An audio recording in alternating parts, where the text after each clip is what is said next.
Three step রিঅ্যাকশনের জন্য করেছিলাম, তারপরে দুটো হোমওয়ার্ক দিয়েছিলাম, তাতে কিরকম কি হতে পারে সেগুলো ড্র করতে বলেছিলাম। আচ্ছা, এখানে একটা সাগনিক একটা কোশ্চেন করেছিল যে স্যার যদি মনে করুন এটা টু স্টেপ রিঅ্যাকশন হয় বা থ্রি স্টেপ রিঅ্যাকশন হয়, সেখানে যদি ফার্স্ট স্টেপটা ডিটারমিনিং না হয়, তাহলে সেই গ্রাফের পিকটা সেকেন্ড যে তোমার হিলটা হবে, সেই হিলটা কতটা সাইজের হবে, মানে ফার্স্ট হিলের থেকে সাইজে বড় হবে না সেকেন্ড ফার্স্ট হিলের সাইজের থেকে ছোট হবে। তো আগের দিন আমি বলেছিলাম যে ফর এক্সাম্পল একটা নতুন স্লাইড করি।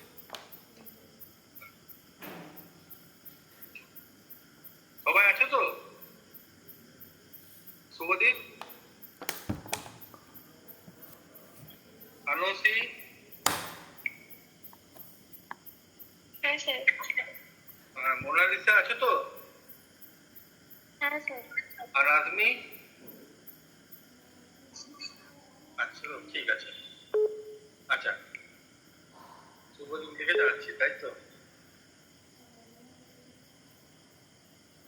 আচ্ছা, ঠিক আছে। আগের দিন একটা কোয়েশ্চেন করেছিল সাগনিক, যে ধরে নাও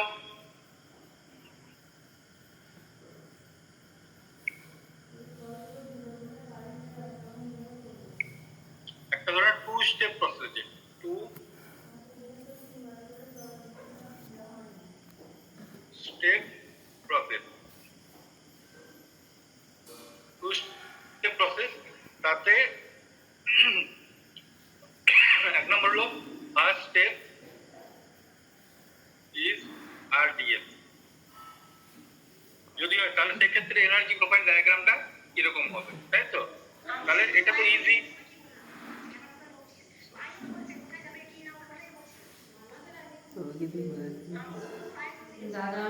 এরকম করলে কি থাকবে মোনালিসা?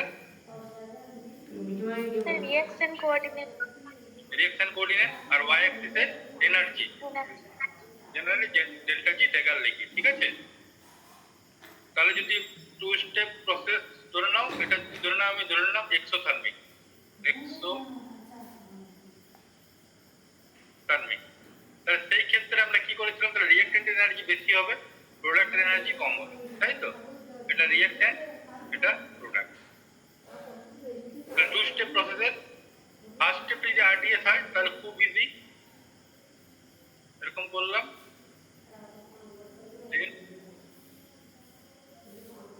এরকম করলাম, তাই তো? তাহলে বুঝতেই পারছো এই হাইটটা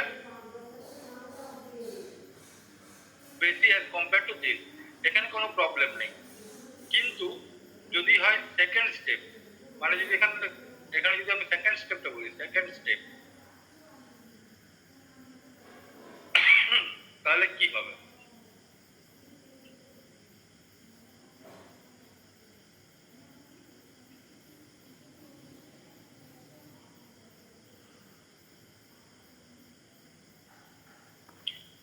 তো আমি প্রেফার করব, মানে আমি আগের দিন বলেছিলাম যে এরকম করলেও হবে। দেখো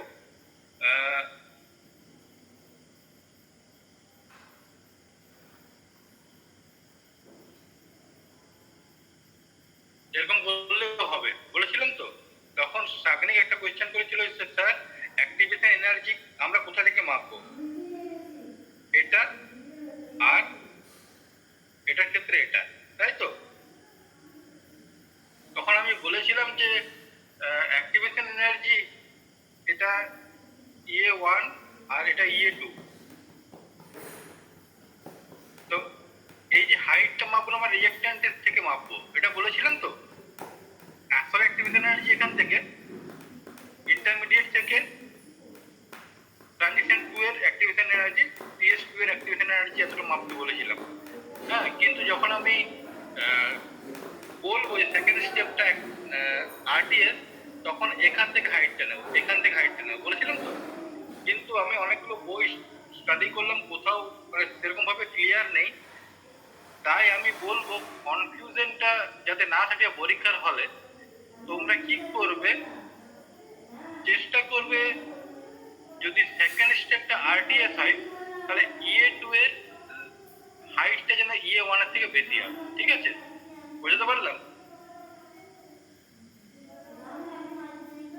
আমি ড্র করে দেখাই, ঠিক আছে?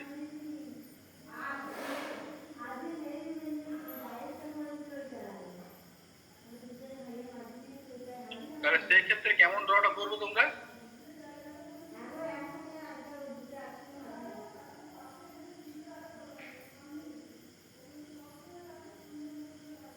সেকেন্ড স্টেপে যদি বলে যে আরডিএস, তাহলে প্রথম হাফটা একটু ছোট করবে হামটা, দেন সেকেন্ড হামটা তোমরা একটু ইচ্ছে করেই বড় করবে,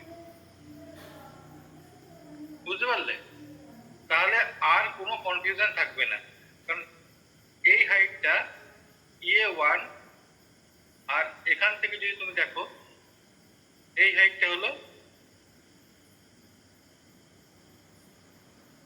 EA2, তাহলে সবসময় যেমন EA2 is greater than EA1 হয়, বুঝতে পারলাম?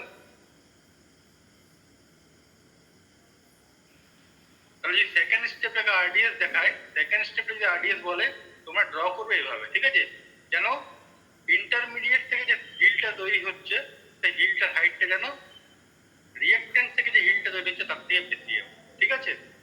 এটা লেস কনফিউজিং হবে, হ্যাঁ? বুঝতে পারলে মোনালিসা? হ্যাঁ স্যার। আচ্ছা, নাজমি বুঝতে পারলে? হ্যাঁ স্যার, বুঝতে পেরেছি। আচ্ছা, যদি বুঝতে পেরেছো সবাই এটা করো, 3 step exothermic, second step is RDS. 3-step process, exothermic overall reaction টা exothermic, second step is RDS.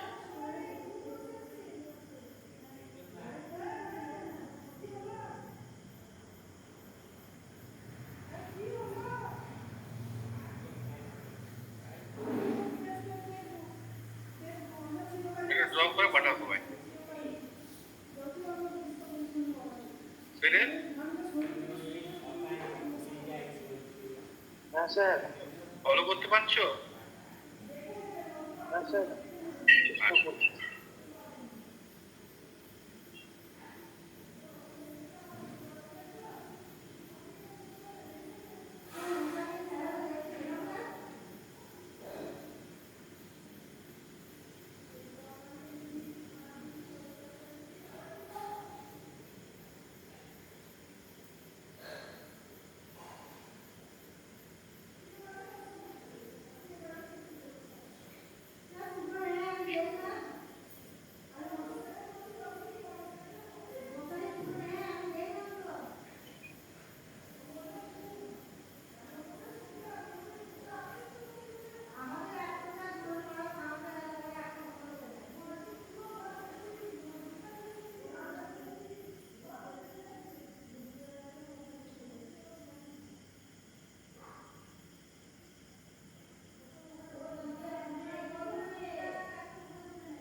করেছো সবাই?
তুমি পাঠাও, গ্রুপে পাঠাও, গ্রুপে। মোনালিসা হয়েছে? হ্যাঁ স্যার হয়েছে। পাঠাও গ্রুপে, দেখি কেমন করলো।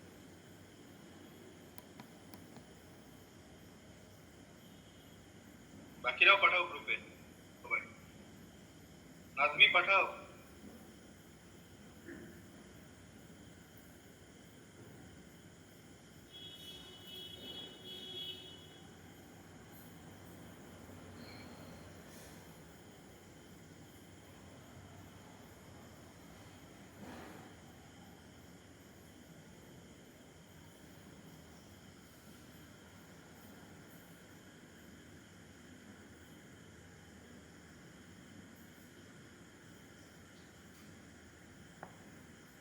হ্যাঁ ঠিক আছে, তাহলে সেকেন্ড স্টেপটা হয়ে গেছে আরডিএস। ঠিক আছে, আর একটু ভালো করে আঁকবে, হ্যাঁ মোনালিসা। হ্যাঁ স্যার এটা এমনি রাখতে রেখেছিলাম। হ্যাঁ দেখতে সুন্দর যেটা লাগে, এমনিতে হাইটটা ঠিক আছে। হ্যাঁ, প্রথমটা লিখবে অ্যাক্টিভেশন এনার্জি 1, অ্যাক্টিভেশন এনার্জি 2 আর অ্যাক্টিভেশন এনার্জি 3। হ্যাঁ সুন্দর হয়েছে, ঠিক আছে। বাকি তাহলে বাকিরা পাঠাবে কিনা তো আমি এঁকে দিচ্ছি, দেখো এখানে। তাহলে কি বলেছি আমি, 3 স্টেপ রিঅ্যাকশন, 3 স্টেপ রিঅ্যাকশনে overall reaction exothermic, exothermic reactant থেকে প্রোডাক্টের এনার্জি বেশি কম হবে, তাহলে রিঅ্যাকট্যান্টের এনার্জি লেভেল হায়ার হবে প্রোডাক্টের থেকে। তাহলে কটা ট্রানজিশন স্টেট হবে 3 স্টেপ রিঅ্যাকশনে? 3 স্টেপ রিঅ্যাকশনে কটা ট্রানজিশন স্টেট? 3টে ট্রানজিশন স্টেট হবে, দুটো ইন্টারমিডিয়েট হবে, তাই তো? আর আমাদের কি বলেছে, সেকেন্ড স্টেপটা আরডিএস।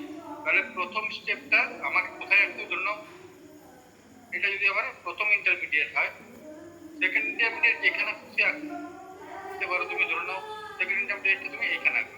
তাহলে এটা হলো IM1, এটা হলো IM2, ঠিক আছে? তাহলে ফার্স্ট স্টেপটাকে আমি বলছি রেডিটারমিনিং না। তাহলে আমার ফার্স্ট স্টেপটা হলো এখান থেকে শুরু করে ধরুন এটা। এবার আমি বলছি সেকেন্ড স্টেপটা আরডি স্টেপ। তাহলে এখান থেকে শুরু করে যে হাইটটা হবে,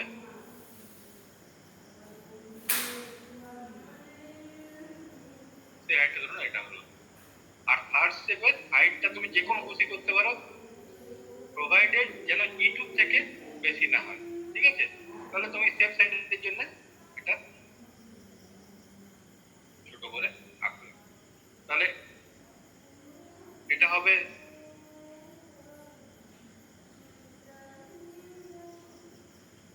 E1, এটা হবে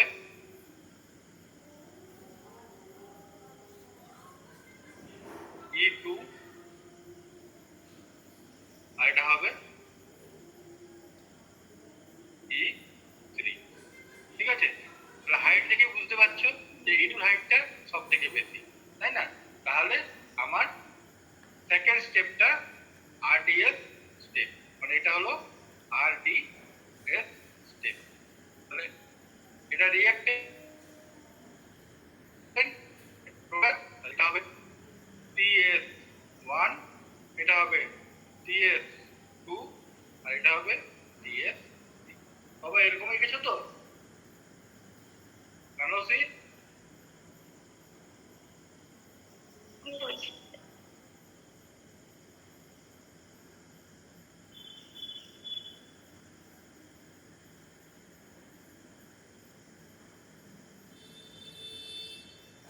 ঠিক আছে, সেরাস বুঝতে পেরেছো?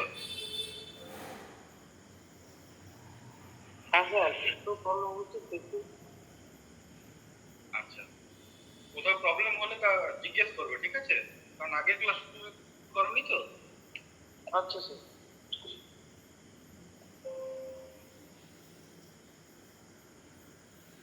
নেক্সট আমরা পড়েছিলাম যে এনার্জি প্রোফাইল ডায়াগ্রাম থেকে আমরা কি কি জিনিস জানতে পারি, ঠিক আছে?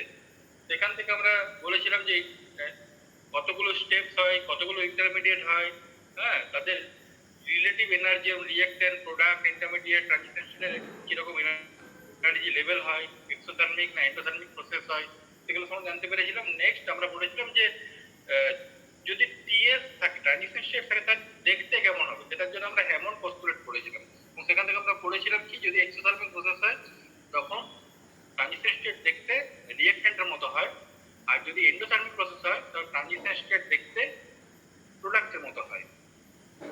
যদি ট্রানজিশন স্টেট দেখতে রিঅ্যাক্ট্যান্টের মতো হয় তখন তাকে বলা হয় আর্লি ট্রানজিশন স্টেট, ঠিক আছে। আর যদি প্রোডাক্টের মতো দেখতে হয় তখন তাকে বলা হয় লেট ট্রানজিশন স্টেট। সেখানে আমরা এক্সাম্পল একটা দিয়েছিলাম যে তুমি এখান থেকে মুম্বাই যাচ্ছ কলকাতা থেকে, মাঝখানে ট্রানজিশন জোন, মানে যেখানে তুমি হল্ট করেছো যদি মুম্বাইয়ের কাছে হয়, তাহলে তোমার সেখানকার লোকজনের কালচার কিরকম হবে, মুম্বাই লোকেদের মতো হবে বা মহারাষ্ট্র লোকেদের মতো হবে। কিন্তু তুমি যদি হল্ট করো মাঝখানে কোথাও, যদি ধরুন আসানসোলে, তাহলে সেখানকার লোকের কালচার কিরকম হবে, আসানসোলে মানে বেঙ্গলের মতো হবে, তাই তো। এক্সাম্পল দিয়েছিলাম, মনে আছে তো?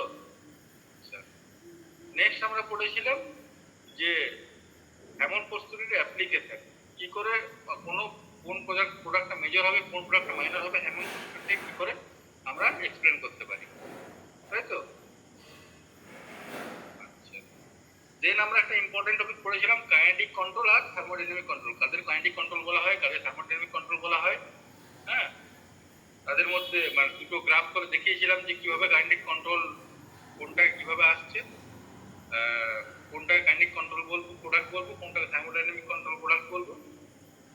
নেক্সট আমরা কি করে একটা রিঅ্যাকশন, মানে মডেল রিঅ্যাকশন আমরা স্টাডি করেছিলাম, সেখান থেকে কিভাবে কাইনেটিক কন্ট্রোল প্রোডাক্ট তৈরি হচ্ছে, কি করে থার্মোডাইনামিক কন্ট্রোল প্রোডাক্ট তৈরি হচ্ছে, সেটা আমরা স্টেরিক্স নিয়ে বুঝেছিলাম, টেম্পারেচার নিয়ে বুঝেছিলাম, বেসের স্ট্রেংথ দিয়ে বুঝেছিলাম, আর রিঅ্যাকশন টাইম দিয়ে বুঝেছিলাম, তাই তো।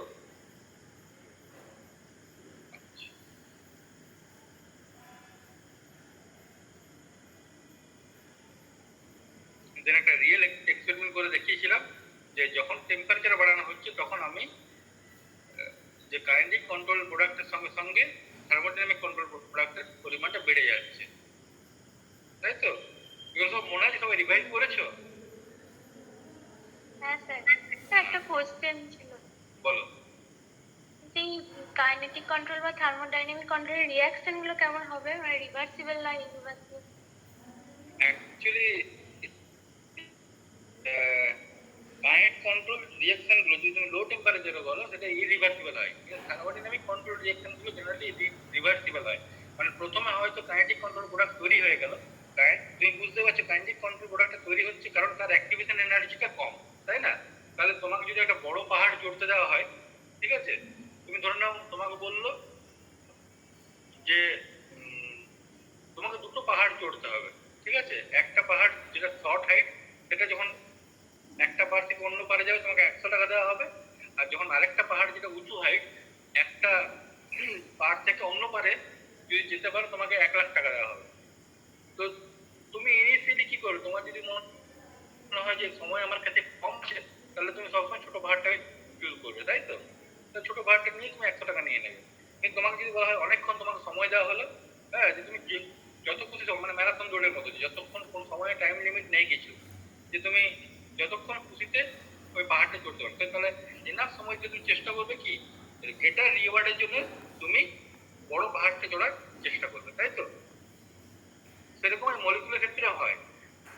ইনিশিয়ালি যেহেতু এনার্জি ভেরিয়েন্টটা কম, ইনিশিয়ালি তাহলে কাইনেটিক কন্ট্রোল প্রোডাক্ট তৈরি হয়ে যায়। কিন্তু যদি এনাফ সময় দেওয়া হয় বা এনাফ যদি অ্যাক্টিভেশন এনার্জি প্রোভাইড করা হয়, তখন কি হয়, কাইনেটিক এনার্জি মানে এই যে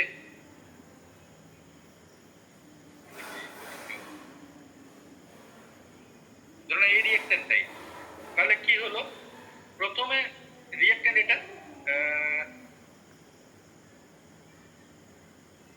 এটা হলো রিঅ্যাকটেন্ট, আর তাহলে ইনিশিয়ালি এটার এই এনার্জি লেভেলটা কম, সে তখন তাহলে এখান থেকে এখানে যাবে, ঠিক আছে, কারণ অ্যাক্টিভেশন এনার্জি কম। কিন্তু আমি বললাম কি, আমি রিঅ্যাকশনটা ধরে নাও লো টেম্পারেচারে শুরু করেছিলাম, তারপর হঠাৎ করে টেম্পারেচার আমি বাড়ালাম, আর রিঅ্যাকশনটা অনেকক্ষণ ধরে আমি করতে চেষ্টা করছি, তাহলে কি হবে, ইনিশিয়ালি এই প্রোডাক্টটা তৈরি হলেও এ কি করবে আবার যেহেতু অ্যাক্টিভেশন এনার্জিটা আমি বাড়িয়ে দিয়েছি সেহেতু কি হবে এ আবার রিভার্স করবে এখানে, এখান থেকে আবার হাই এনার্জিতে চড়বে, দেন ফাইনালি এই প্রোডাক্টটা পাবে। ঠিক আছে, তাহলে যদি কে মানে কে এর ভ্যালুটা কে ইকুইলিব্রিয়াম যদি খুব হাই না হয়, নট ভেরি হাই, যদি খুব বেশি হাই না হয় তাহলে জেনারেলি এইসব রিয়াকশনগুলো রিভার্সিবল হয়। যদি কে ইকুইলিব্রিয়াম যদি খুব হাই হয় তাহলে তাহলে বুঝতে পারছো রিয়াকশনটা খুব ফাস্ট হবে এবং প্রোডাক্টটা খুব বেশি স্টেবল হয়ে যাবে, তখন সেই ক্ষেত্রে রিভার্সিবল হবে না। বোঝা গেছে? হ্যাঁ স্যার, মানে টাইম আর ওই টেম্পারেচারের উপর ডিপেন্ড করবে। হ্যাঁ, টাইম এন্ড টেম্পারেচার যদি প্রোভাইডের কে ইকুইলিব্রিয়ামটা যেন হাই না হয়, বা ধরে নাও একটা রিয়াকশন করছে, ধরে নাও হ্যাঁ ক্যালসিয়াম অক্সাইড প্লাস ধরে নাও ওয়াটার দিচ্ছ, এই রিয়াকশনটা এখানে কি তৈরি হবে, ক্যালসিয়াম হাইড্রোক্সাইড প্লাস CO2 তৈরি হয়, তাই তো?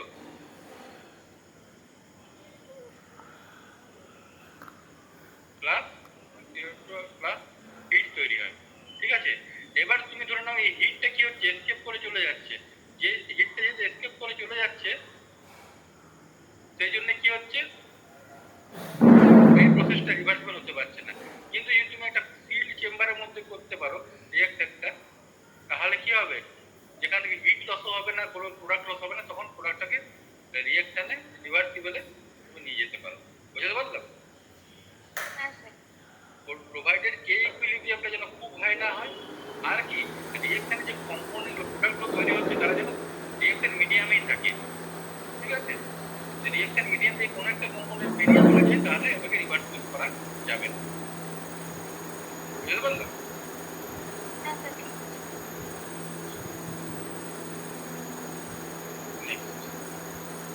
আজকে যে টপিকটা আমরা করবো সেটা হলো খুব ইম্পর্টেন্ট টপিক, সেটা হলো কাইনেটিক আইসোটোপ ইফেক্ট।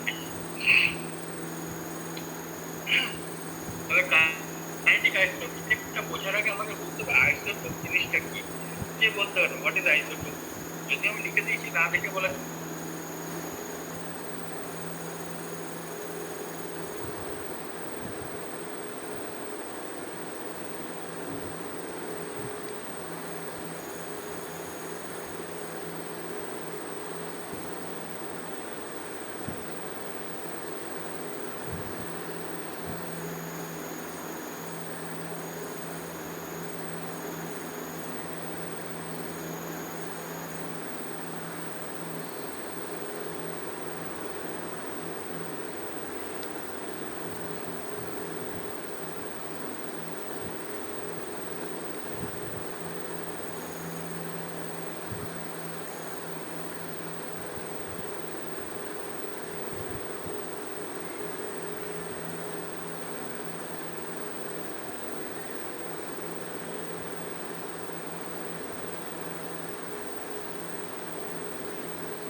বি হচ্ছে, বি থেকে সি হচ্ছে, সি থেকে বি হচ্ছে।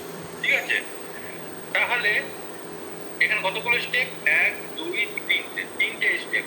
এখানে কোন স্টেপটা রেট ডিটারমিনিং স্টেপ এটা বোঝার জন্য আমাদের অনেক সময় কাইনেটিক আইসোটোপ ইফেক্ট হেল্প করে। কিভাবে হেল্প করে, ধরে নাও কোনো একটা রিঅ্যাকশনে, ফর এক্সাম্পল কোনো একটা রিঅ্যাকশনে একটা রিঅ্যাকশন আছে, সেখান থেকে ধরে নাও সি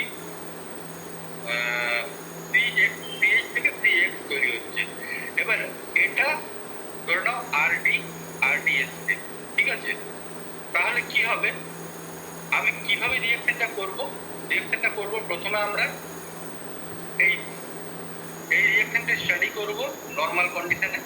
নেক্সট কন্ডিশনে কি করব আমরা সিএইচ থেকে রিপ্লেস করব সিডি দিয়ে, ঠিক আছে? তার আবার রেট স্টাডি করব। তাহলে প্রথম রিঅ্যাকশনের ক্ষেত্রে যদি রিঅ্যাকশনের রেট কেএইচ হয় আর পরের রিঅ্যাকশনের ক্ষেত্রে যদি রিঅ্যাকশনের রেট কেডি হয়, তাহলে আমরা জেনারেলি কেএইচ বাই কেডি এই ভ্যালুটাকে মেজার করি। জেনারেলি দেখা গেছে যদি কেএইচ বাই কেডি হয় 1 বা 1 এর কাছাকাছি, তখন আমরা বলবো যে এই স্টেপটা আরডিএল স্টেপ নয়, ঠিক আছে? রেট টার্মের স্টেপ নয়। কিন্তু যদি কেএইচ বাই কেডির ভ্যালুটা যদি আমি দেখি যে 1 থেকে কেএইচ বাই কেডির ভ্যালুটা যদি 1 এর থেকে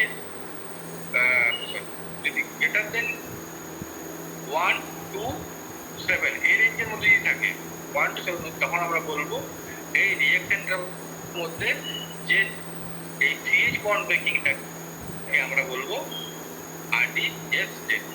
বুঝতে অসুবিধা হচ্ছে, তাই তো? বোঝাতে পারলাম জিনিসটা?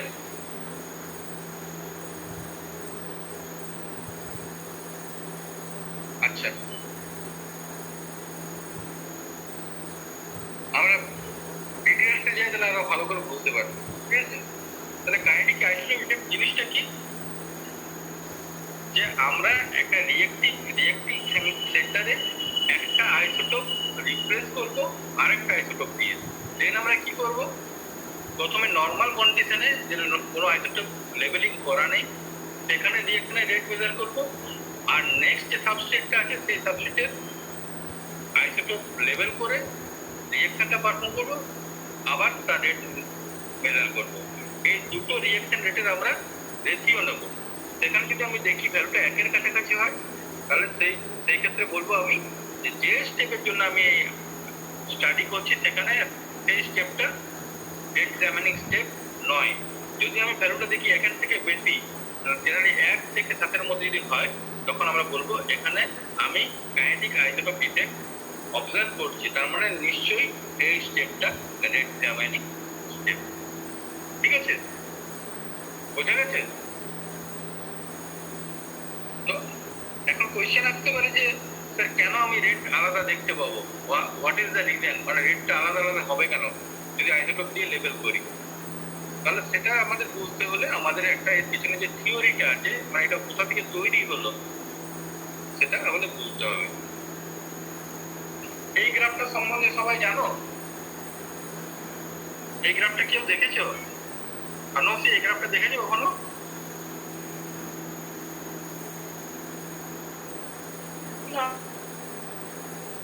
এই গ্রাফটা দেখো, কে দেখেছো এই গ্রাফটা? মোনালিসা দেখেছো? মনে পড়ছে না আমার কিছু। আচ্ছা, আগে যেটা বললাম সেটা বুঝতে পেরেছো? আগে যে জিনিসটা বললাম আইসোটোপিক সম্বন্ধে? হ্যাঁ, ওটা বুঝতে পেরেছি। আচ্ছা, দেখো এই যে গ্রাফটা দেখাচ্ছি আমি, এই গ্রাফটা হলো মোরস পোটেনশিয়াল কার্ভ। এটা কিছুই না, ধরে নাও তুমি এইটা এই দুটো কি জিনিস, দুটো মনে করো অ্যাটম জুড়ে আছে, M1 একটা অ্যাটম আর M2 একটা অ্যাটম। তাদের মাঝখানে এটা একটা বন্ড আছে, সেই বন্ডটাকে তুমি বন্ড মানে সলিড বন্ড ধরো না, সেটাকে ধরো স্প্রিং এর মতো। ঠিক আছে? স্প্রিং থাকলে তোমার ফিজিক্সে পড়ে যে তার ফোর্স কনস্ট্যান্ট থাকবে, মানে যদি ফোর্স কনস্ট্যান্ট যদি অনেক কম হয়, তার ভ্যালু কম হয়, তাহলে কি হবে? স্প্রিংটা অনেক দূর যাবে আর কন্ট্রাক্টও করবে, তাই তো? তাহলে যদি ফোর্স কনস্ট্যান্ট কম, মানে স্প্রিংটা ধরো উইক স্প্রিং, তাহলে বলগুলো বেশি দূর যাবে, আবার সামনাসামনি আসবে। যদি ফোর্স কনস্ট্যান্ট যদি খুব বেশি হয়, তাহলে কি হবে? স্প্রিং এর মুভমেন্টটা খুব কম হয়, তাই তো? তাহলে এই যে মুভমেন্টটা বলছে, এই মুভমেন্টটাকে আমরা বলি অক্সিলেশন ফ্রিকোয়েন্সি। এই যে বন্ডের অক্সিলেশন হচ্ছে, সেই অক্সিলেশন ফ্রিকোয়েন্সিকে আমরা নিউ বলি। তার মানে ধরে নাও এবার R1টাকে ধরে, এই যে M1টাকে ধরে নাও একটা গ্রুপ R, ঠিক আছে? আর এর সঙ্গে একটা হাইড্রোজেন লেগে আছে, ঠিক আছে? তাহলে আর এর সঙ্গে হাইড্রোজেন লেগে আছে মানে কি, আর আর এইচ এর মাঝে একটা স্প্রিং লেগে আছে। এবার ব্যাপারটা হলো আর এর যে মাস, আর এর মাস অনেক বেশি কম্পেয়ার টু হাইড্রোজেনের মাস। সেই ক্ষেত্রে কি হবে, ধরুন একটা মোটা লোক আর তার সঙ্গে একটা পাতলা লোক টাগ অফ ওয়ার খেলছে, ঠিক আছে? তাহলে কি হবে, মুভমেন্ট কার বেশি হবে, মোটা লোকটার না পাতলা লোকটার?